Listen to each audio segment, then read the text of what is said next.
So during today, we're going to be talking about corporate sustainability regulations across the world and how they're impacting businesses, and also what is it that we can do and how can we respond to these regulations, and encouraging those reflections on a case-by-case basis. Before we start, just a kind of a quick disclaimer.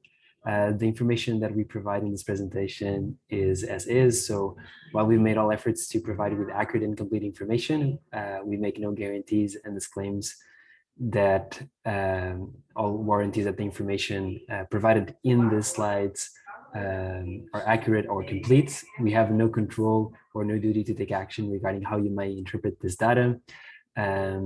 And we hope overall that you'll find this a useful session. You're going to get access to all of these materials afterwards, so you can make the most of this content moving forward. So before we kind of go deep into the content, a little bit about me. I'm João. I'm here in Rio de Janeiro. I'm actually from Portugal. I'm a small-scale agroforestry coffee farmer based in Brazil.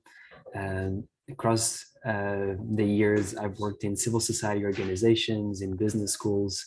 I've worked in the Amazon rainforest with conservation, in the Amazon Sustainable Foundation. I then joined AB InBev for 5 years, working their global sustainability team. And more recently, I joined HowGood, which is a SaaS platform with the world's largest food product sustainability database.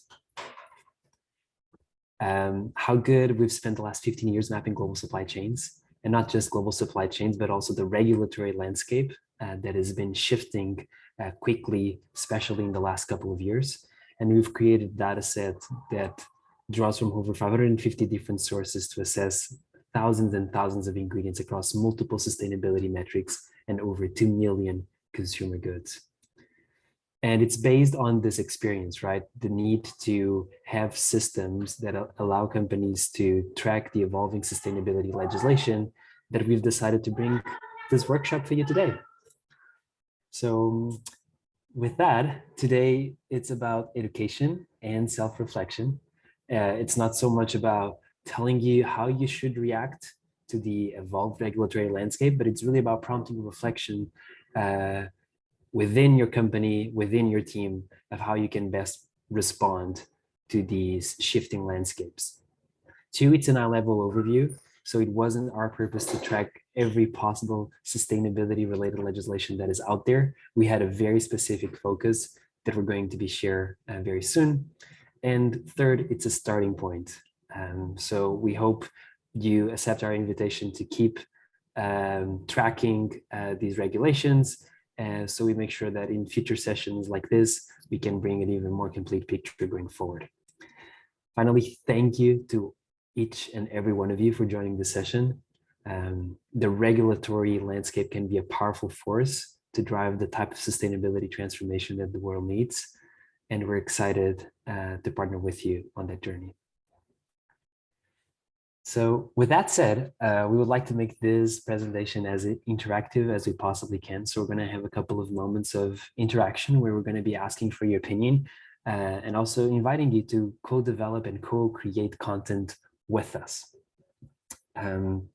So feel free to go to menti.com. I'm going to do this with you, as we say, so you can either, write in your desktop computer or directly in your smartphone. And then you just need to enter the code that you see on the screen. In this case, it's 860690. You click submit, and then you're on. So feel free to join the Mentimeter. We have a couple of people joining already. I'm going to give you just a couple more seconds. So menti.com, enter the code 860690. Amazing. We already have 7 people. So we're going to be moving forward. The instruction screen is going to be also at the top. So if you want to join later, you'll be able to do so. So awesome. What is the agenda for today? So first, we're going to be talking about why, right? What is the big why of us having this conversation today? Why are we discussing corporate sustainability regulations? Second, how did we assess? What was the scope of work and the scope of the research that we did at HowGood? 3, what were the key findings? And 4, what reflections do we have? So let's move on into the why then. So what we know is that there's going to be tens of thousands of companies, mainly bigger companies in the European Union, the UK, USA, but also Canada and other regions across the world that will be impacted by new corporate sustainability regulations, including more than 1,000 large food and beverage companies. And so if the impact of these legislations are going to be so encompassing, then we should better be aware of what these legislations are going to entail. So now this is your first opportunity to participate. And so I'm going to give you a challenge of answering this question of how many corporate sustainability regulations can you name by heart in 30 seconds?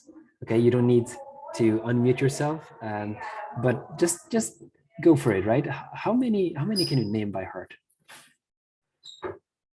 Cool, keep it coming. Okay, we have a couple of people that heard about them, a handful of people that can name one or two, some people that can name 3 to 9. Great, awesome. If you're just joining the presentation, you can go to menti.com. You see the instructions here on top of the screen and use the code 860690 to join the presentation. So great. So I'm going to pause for now. Thank you for those who submitted the answers. But kind of, the key highlight is, while we know that these corporate sustainability regulations are going to have a massive impact across multiple companies, what we see is that most people, still most professionals, can still name only a few of these regulations. And so there's almost this kind of gap, right, between the impact that these legislations are going to have and also our current level of preparedness to understand, track, and reflect on those legislative initiatives. So today we're going to be covering 26 pieces of legislation. That's going to be a very high level coverage of these 26 pieces of legislation. And hopefully we're going to increase your baseline from knowing a couple of legislative initiatives to a few more. So thank you for those who participated. Now, how did the scope of the research? So the way we've defined corporate sustainability regulations, we've tried to kind of get to kind of a narrower scope. So the first one is we've looked at both current regulations, but also expected regulations that are in the legislative process to be approved and become law in the next 3 to 5 years. They needed to be mandated by government authorities, of course. And they also needed to create sustainability transparency requirements, meaning that they created requirements for companies to share information to the public on the sustainability impact associated with their activities.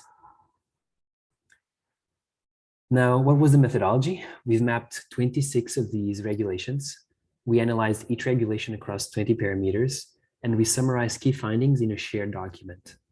So I'm just going to click here in the shared document so you can see what's basically included, but you'll basically find out, I'm just going to zoom in a little bit. For each legislative initiative, you'll find the official link, what is the status, what is the actual or expected enforcement date, where is, in terms of the legislative process, what is the jurisdiction of this initiative, what types of companies are eligible, what is the summary of this legislative initiative, and what are the implications to companies with a focus on food and beverage companies that are impacted by this legislation.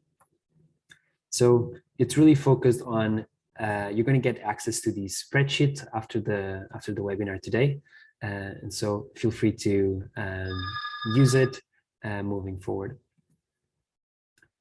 Now, let's go into the actual what, right? Kind of, okay, what's the content and what actual legislative initiatives are we talking about? And we're going to do this by first looking at existing corporate sustainability regulations. And then we're going to be looking at upcoming corporate sustainability regulations. We're going to do this by looking and analyzing each legislative initiative across a timeline. And the idea is that we can gain a sense, gain a feeling into how these legislative initiatives have evolved over time since the last 90 years. And that's really the timeline that we're going to be encompassing during the workshop today. So let's start with existing regulations. So again, remember, you're going to have all the detail in the Excel spreadsheet that you're going to receive after the presentation. Here, we're going to give you just a very quick glance into the gist of the legislative initiative. So the first one, we'd like to start with the Tariff Act from 1930, in this case from the United States. And this was one of the first pieces of sustainability legislation connected at prohibiting imports of any product that was produced by forced labor. Now, this specific legislative initiative, it basically is built on the assumption that you're innocent until proven otherwise. And so while the imports of products manufactured by forced labor is prohibited in the United States since the 1930s, at this time, there weren't very thorough mechanisms to scrutinize supply chains and companies in terms of compliance with this initiative. Then many years later, in 1991, we have, when we look at the European Union, the first regulation on organic production, which basically establishes a framework for the production of organic products in the EU single market, the inspection of these products, and also the labeling. And so it's basically since 1991 that the use of the organic claim is regulated in the EU. In 1992, 1 year later, we have the Green Guides in the United States are launched. So this is not so much kind of legislation, but we think it is important for lots of companies because this is the first time that the Federal Trade Commission issues guidance on how companies should substantiate green marketing claims. The Green Guides have been revised in 1996, 1998, and 2021. And basically what the Green Guides say, the most recent version, is that when you're communicating and making a sustainability claim, you must qualify the specific benefit, that the specific environmental benefit that your product generates. You must be very clear about what is the scope of the benefit. Is it the packaging? Is it the ingredients? Is it the transportation? You cannot overstate directly or implicitly an environmental benefit. And fourth, you must have a reasonable basis for the claims. And so these are the four principles that the Green Guides have established in the USA for green marketing claims. In 2001, so 10 years after the EU instituted its organic program, we have the National Organic Program in the United States, which introduces standards and regulates the organic label. Now we're going to see how the pace of legislation starts to quickly basically catch up and intensify. So in 2005, we have the Unfair Commercial Practices Directive from the EU. And this is basically you can almost look at it as the EU counterpart for the Green Guides. Basically, it's a general piece of legislation that prohibits unfair and misleading business-to-consumer commercial practices. Now, in 2009, we have the first Eco-Design Directive. And so this was, again, a directive from the European Union, which mandates specific ecological requirements in terms of energy efficiency and construction and eco-design in general, specifically for products that are energy related or use energy. And the reason why this directive focused on these products is that they accounted for, at the time, for 40% of EU's greenhouse gas emissions. Food products are out of scope of this EU Eco-Design Directive. Then 2011, we have the regulation on the provision of food information to consumers. And so this one is another piece of European legislation that regulates the types of claims that companies can make, specifically food companies in this case, when they're providing food information to consumers. And so here they set up specific food information requirements and fair information practices. Then 2014, we have the first non-financial reporting directive in the European Union. And this directive requires companies of specific size operating in the EU single market, mostly large companies, to report on the double materiality of ESG. So ESG is standing for environmental, social, and governance. And double materiality means that companies now had to report on the impact of their operations on ESG matters, on the environment and social matters, but also on the impact of environmental and social issues in their business performance. And that's what meant by the double materiality. Now, the EU at this time, it basically says that there are specific themes that companies should report on. These themes typically, in this case, they are focused on environment, social matters, employee treatment, human rights, anti-corruption, and board diversity.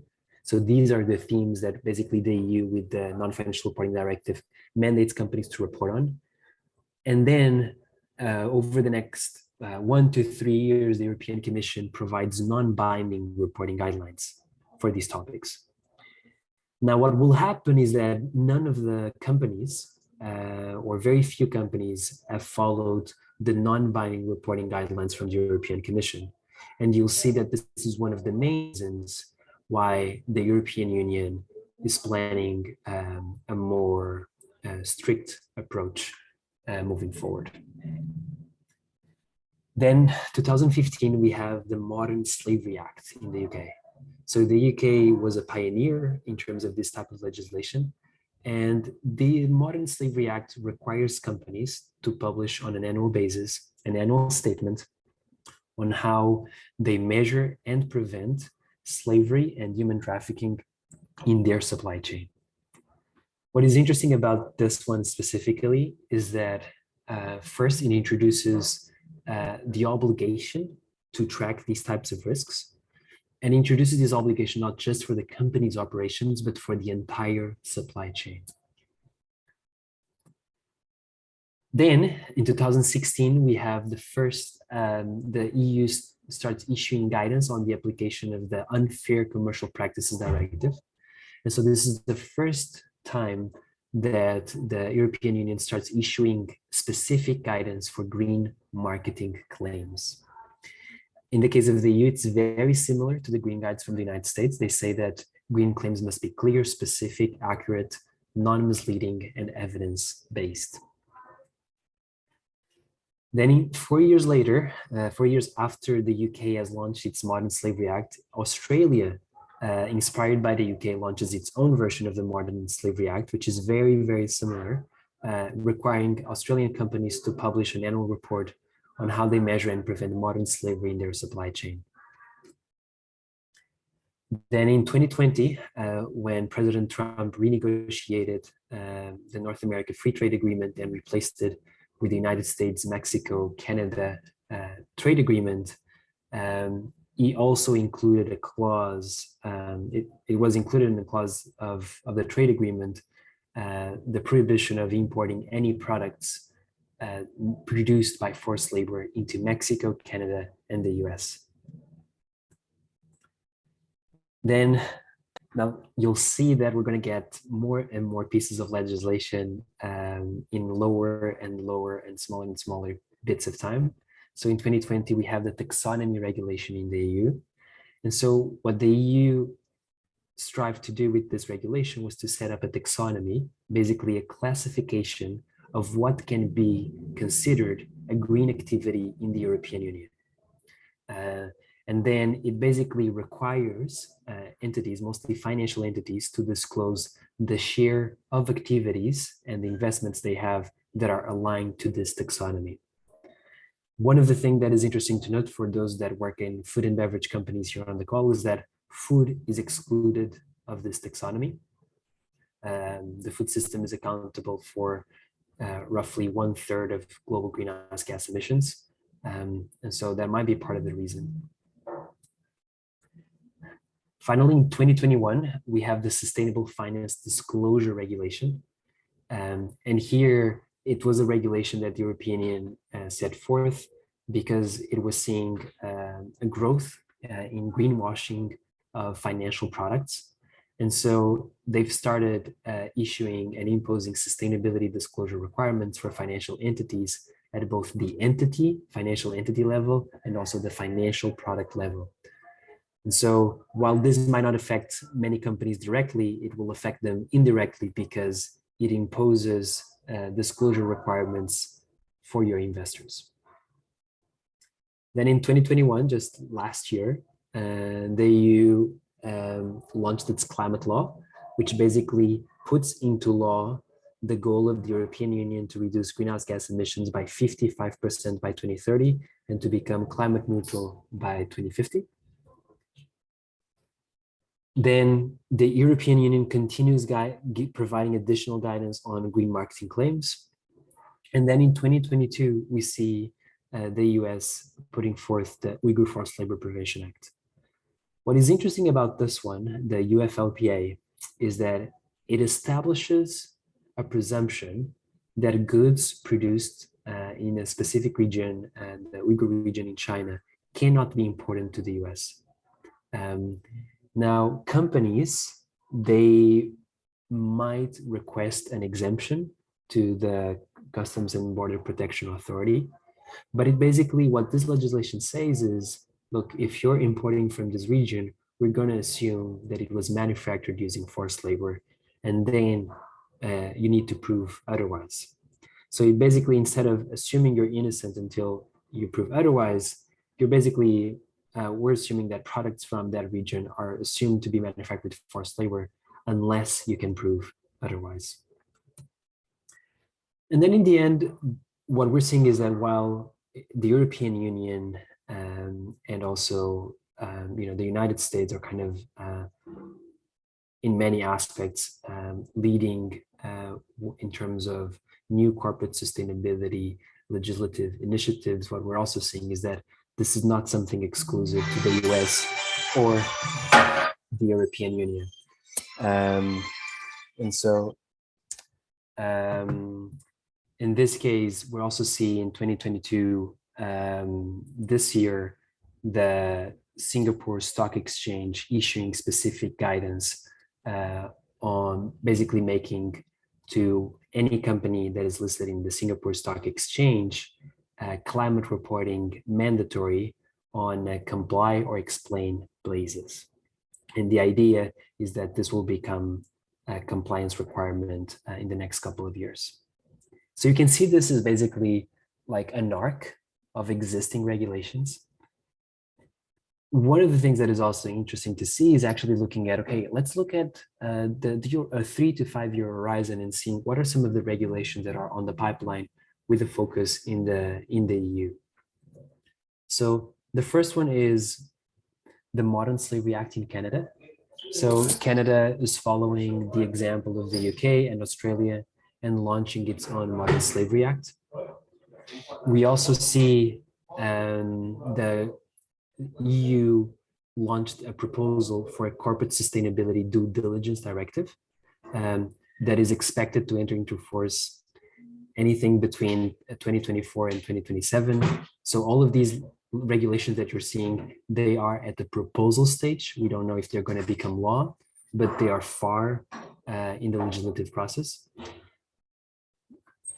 Then we have also a proposal from the EU to prohibit imports and exports of products manufactured with forced labor in the EU market.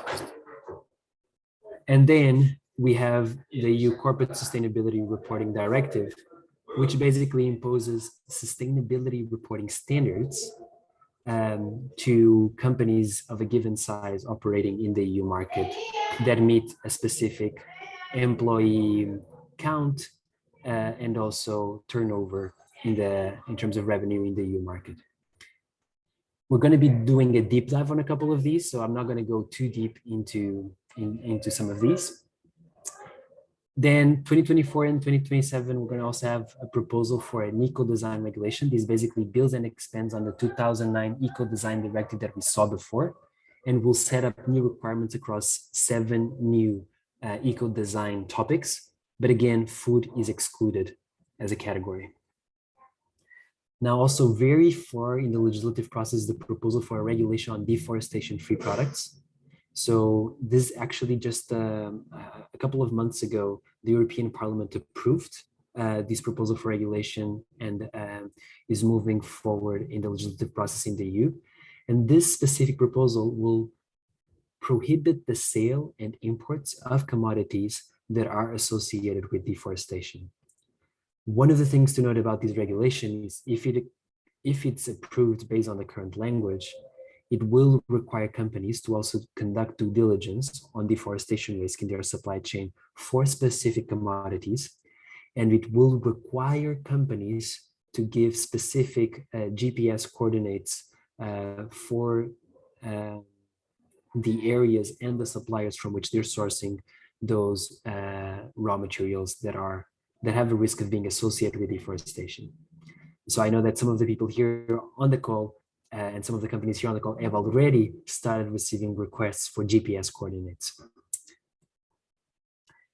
We also have the proposal for nature restoration law in the EU. So this proposal will mandate restoration across 20% of EU's land and sea by 2030 and all ecosystems in it by 2050.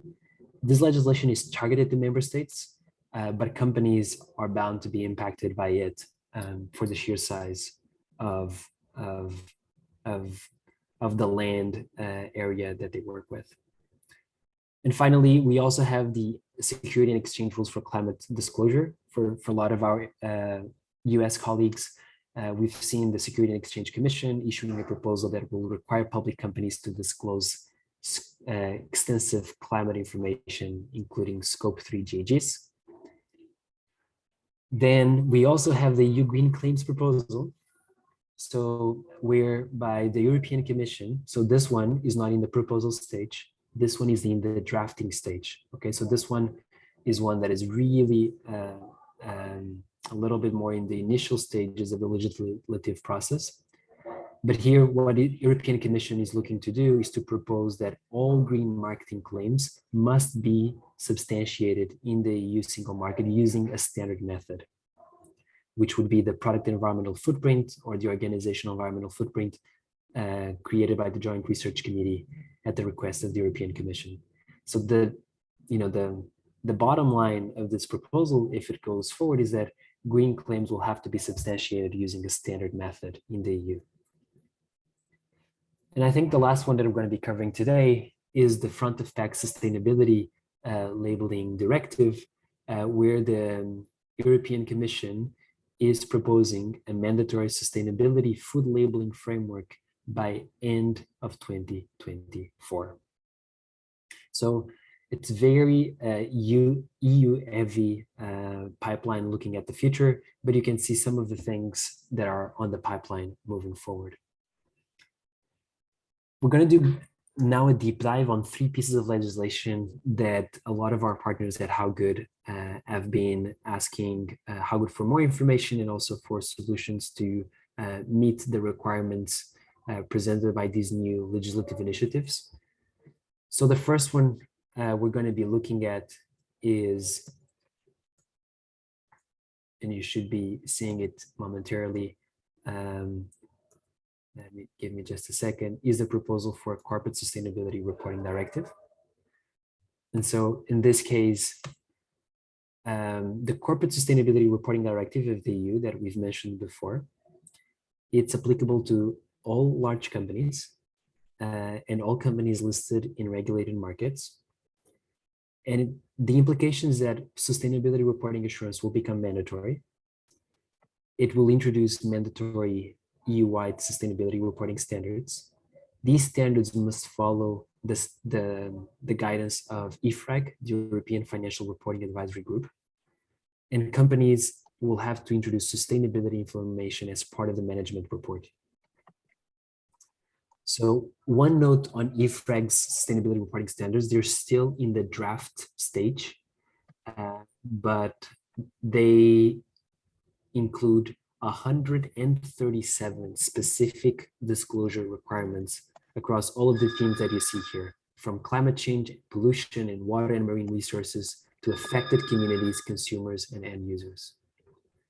So you'll get, as a follow-up to this presentation, the link to basically the EFRAG metrics.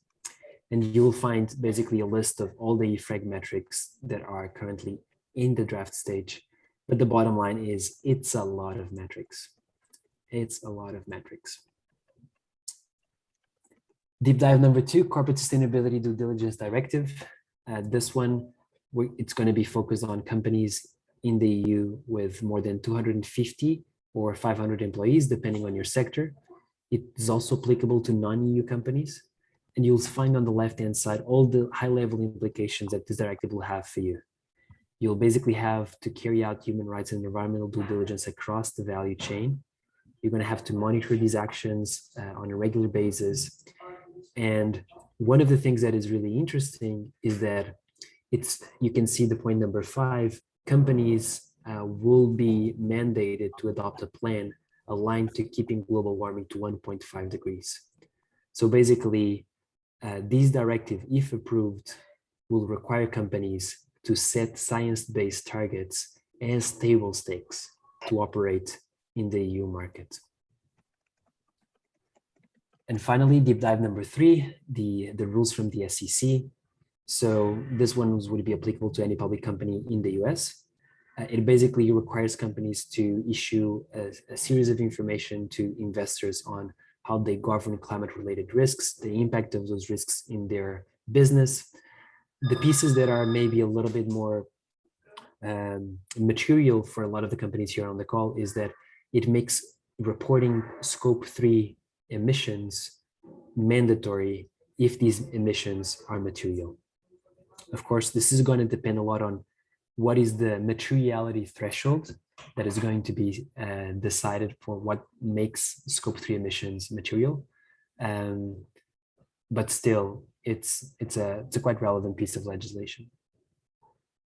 And with that said, the overall patterns that we're seeing, across this landscape is, number 1, we're going from a few pieces of legislation that didn't really have much teeth connected to it, to dozens of corporate sustainability regulations that come with more powerful scrutiny methods. We're seeing a shift from voluntary reporting to mandatory assurance.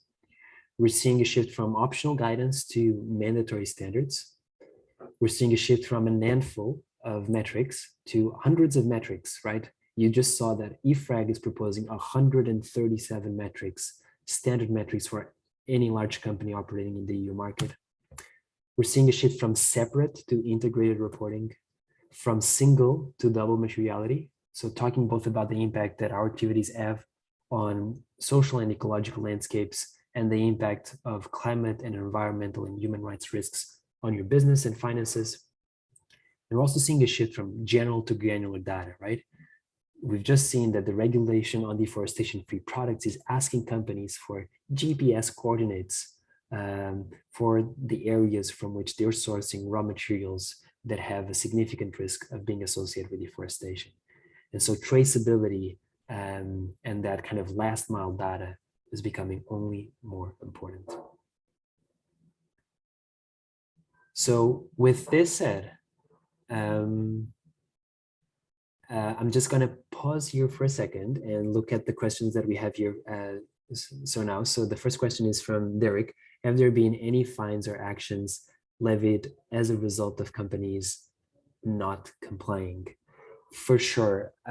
So we're definitely seeing a growth in litigation associated with corporate sustainability regulations. To give you an example, the Uyghur Forced Labor Prevention Act in the United States, they've stopped. I would have to confirm the actual numbers, but I think they've stopped dozens of ships since the Uyghur Forced Labor Prevention Act was in place from basically being able to place products in the EU market. We also seen, for the cases of green marketing claims, there's been many recent cases of litigation by regulatory authorities in the UK and also in the United States, issuing fines for companies that made misleading green marketing claims. And so, Derek, to your point, I think we can look at kind of a legislation by legislation piece, and they'll definitely have very different levels of enforcement. But definitely what we see as an overall pattern is there's a growth in litigation associated with these legislative initiatives from what we're seeing so far. Thanks, Derek. And with that said, we wanted to encourage for the next couple of minutes to do a little bit of reflection, right? Based on what you heard, right? Based on all of this, mass download of both existing and upcoming sustainability regulations. Feel free to go back to Mentimeter, so menti.com, and use the code that you see here on the top, 860690. And we'd like to invite you to, just write down what had real meaning for you from what you've heard, right? What surprised you? What challenged you when you look at these regulatory landscape? I'm going to give you 1 minute to think about this and submit something in menti.com using the code on top. So feel free, I'm going to give you a couple of seconds.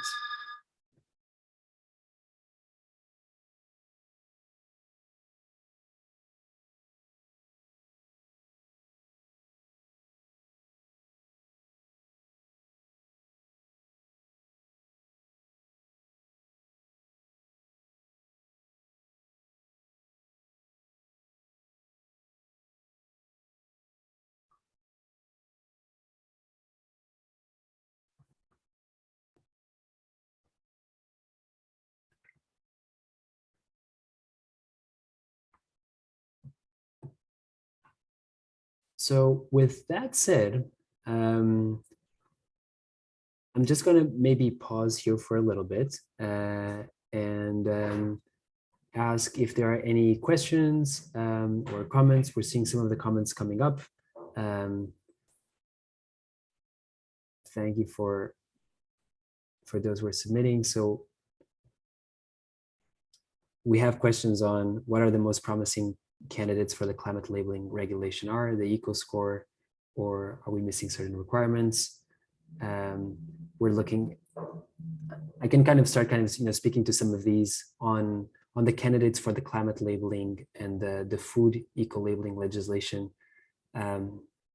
Based on the intelligence we've received so far, it's more likely that the eco labeling systems that are built on the product environmental footprinting methodology of the European Commission are the ones that have the highest chances of being used, and that really leaves just a handful of eco labeling systems, namely the eco score and the enviro score and the planet score.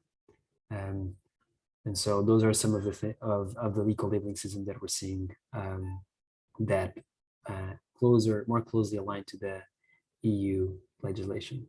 We also have a comment here. There seems to be a real momentum behind these regulations, wondering how companies are going to be able to implement them practically, considering how tough it can be to aggregate the necessary data.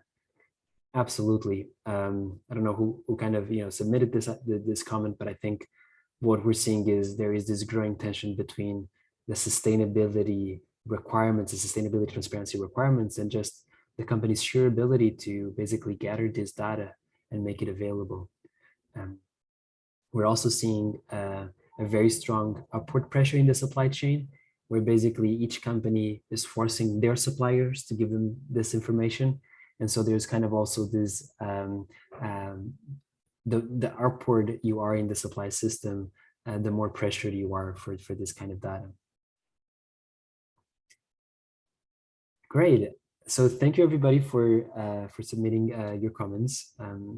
So it's 1:42, and before we go into kind of the wrapping up, what we believe at HowGood is that based on all of the comments that you've submitted, is that technology solutions are critical to address these new regulatory landscape.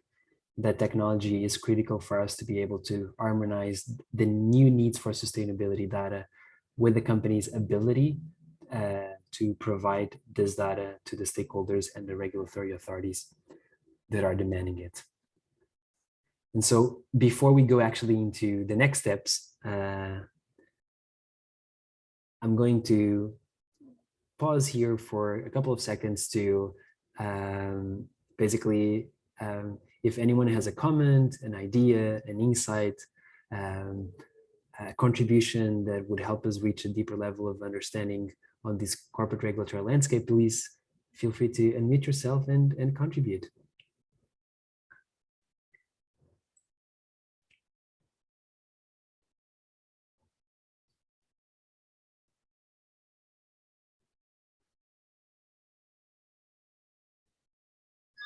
Great. So I think that's all then. So in terms of next steps, what we're going to be doing is, let me just go here into next steps.